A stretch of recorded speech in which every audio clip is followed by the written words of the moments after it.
Bonsoir Kevin, nous sommes le 30 juillet. Alors nous allons nous voir demain à 13 heures. Et voici le résumé de ce que nous avions fait la dernière fois. Ça c'est Cerveau et Psycho numéro 108. Et ça date du mars 2019.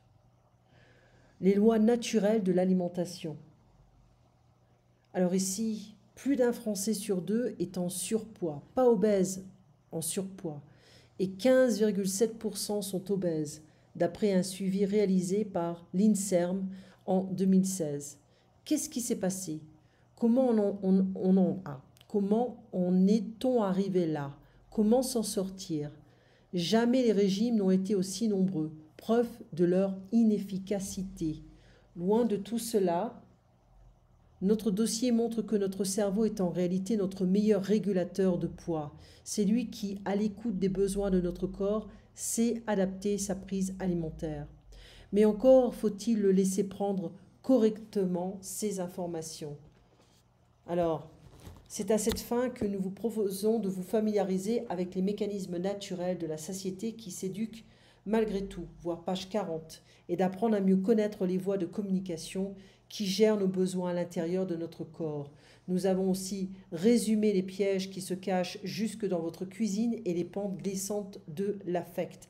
Ah, manger pour chasser la déprime. Alors je vais bouger un peu, qui nous perturbe à notre insu.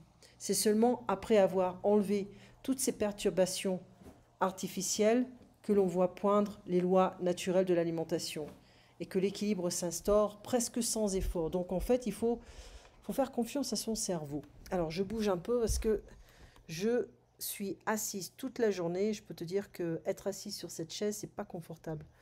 Nous grossissons souvent parce que nous n'arrivons plus à nous adapter spontanément à notre environnement d'abondance, d'où l'importance de comprendre les mécanismes du comportement alimentaire pour mieux manger. Comportement alimentaire né pour s'autoréguler. Alors, notre comportement alimentaire repose sur une séquence physiologique précise, signal de faim, rassasiement, satiété. Une structure centrale du cerveau contrôle notre prise alimentaire en recevant des informations de l'estomac, du tissu adipeux et du pancréas. De nombreux facteurs perturbent ce mécanisme de contrôle, trop d'alimentation, trop d'aliments disponibles, trop de variétés, le fait d'être distrait par la télévision. Donc on mange parce qu'on n'a pas besoin d'énergie, on en a trop. On a un apport qui est trop, trop exagéré, un apport calorique trop exagéré, trop important par rapport à la consommation, enfin, par rapport aux calories qu'on a besoin durant la journée, par rapport aux activités que l'on fait.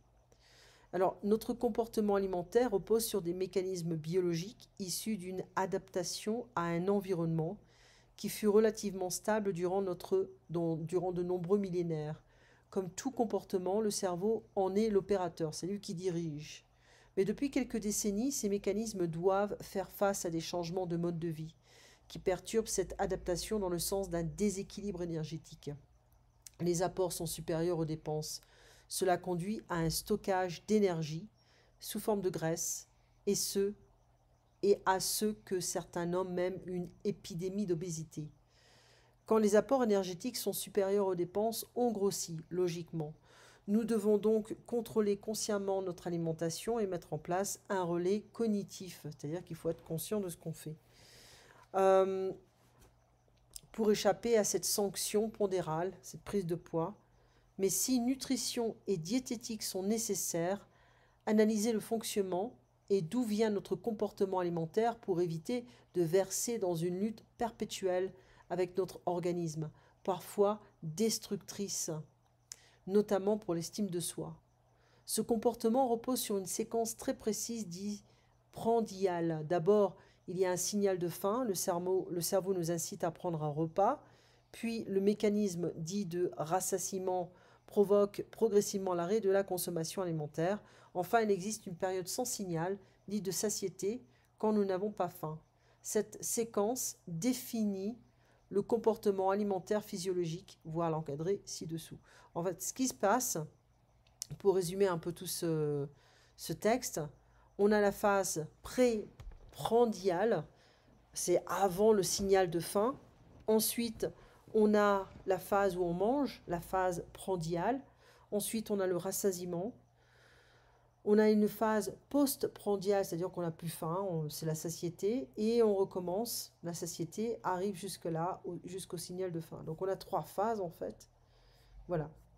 Donc, même si nous n'avons pas faim, nous risquons de craquer. Craquer, c'est quand on se limite, on ne veut pas manger par exemple un donut, puis au bout de quelques heures, on se dit, ah, allez, je vais manger un donut. On a craqué.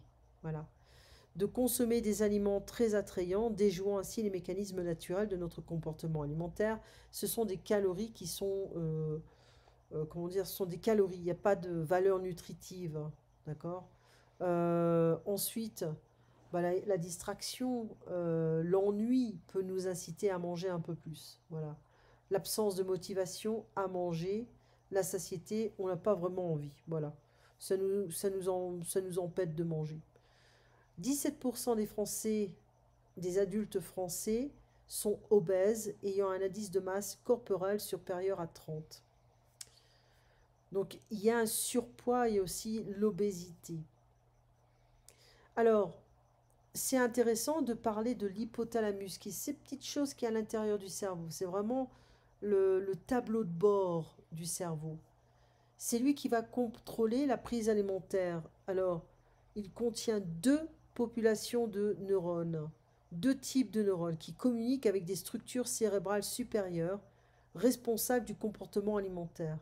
Alors, le premier type de neurone dit orexigène, pardon, en bleu, ceux qui sont en bleu, eh ben, ils stimulent la prise alimentaire, c'est-à-dire ils sont activés par la gréline et imbibés par le glucose, la leptine et l'insuline. Attention, le glucose est donc la source d'énergie de toute cellule.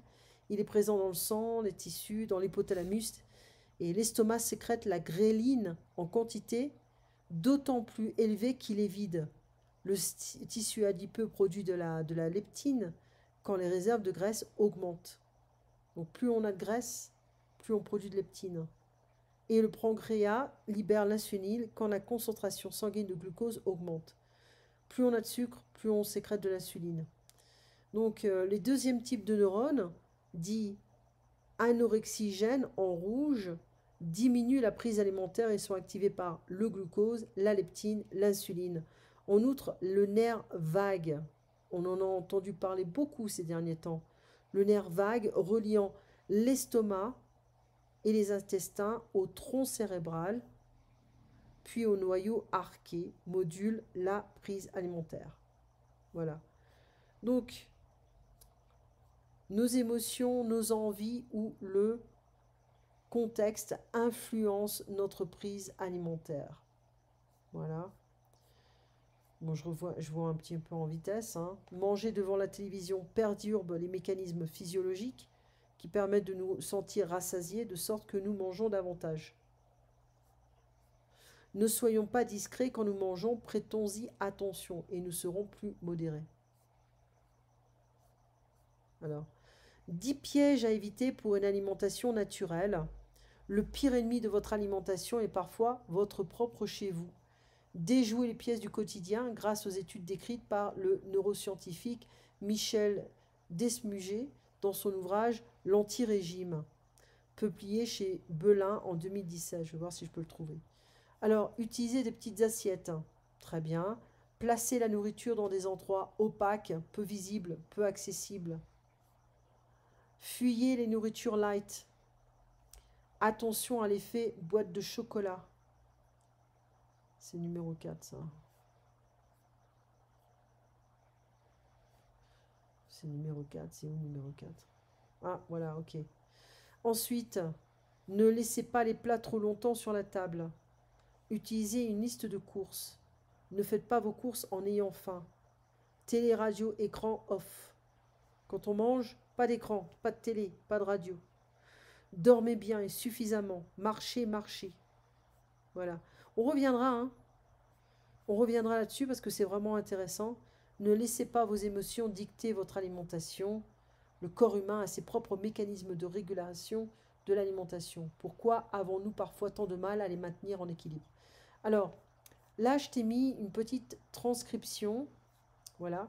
L'obésité en France, un fléau, une calamité.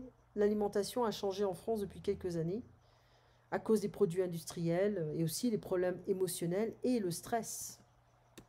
Voilà. Le stress est une grande source de prise de poids et d'obésité. Le stress, la pauvreté, le manque d'argent aussi, hein, ça permet de contribuer à l'obésité. Être très gourmand, bon, on peut être très gourmand comme Gérard Depardieu, puis on peut grossir aussi. Il faut savoir s'autoréguler, l'autorégulation, au risque d'une sanction pondérale, d'une prise de poids. Il y a aussi ce phénomène de manger sans faim, surtout quand on a un écran, plaisir et distraction, se consoler, par ennui, changer les idées, dépendance au sucre. On peut également snacker toute la journée. Il y a des gens qui ont des métabolismes rapides et qui n'ont pas de problème de prise de poids. Absolument pas du tout. Ensuite, accélérer le métabolisme. Il y a des choses hein, pour accélérer le métabolisme. On dit aussi que les épices, le café, il y a beaucoup de choses qui vont accélérer le métabolisme. Bon, le sport, bien sûr. Donc, je t'avais parlé de yerba mate qui est vraiment intéressant. Il y a un petit lien. Craquer to give in. Les Français mangent mal, mais seulement les jeunes, les pauvres, les Français qui ne peuvent pas se permettre d'acheter des produits de qualité. Et la situation va empirer. Okay. Eh bien voilà, monsieur, on va continuer le magazine. Et puis, je t'enverrai cette fois plus de devoirs. D'accord? On va essayer de voir si tu peux booster un petit peu ton niveau. Tu passes une bonne nuit parce qu'il est très tard et on se voit donc demain à 13 h. À demain.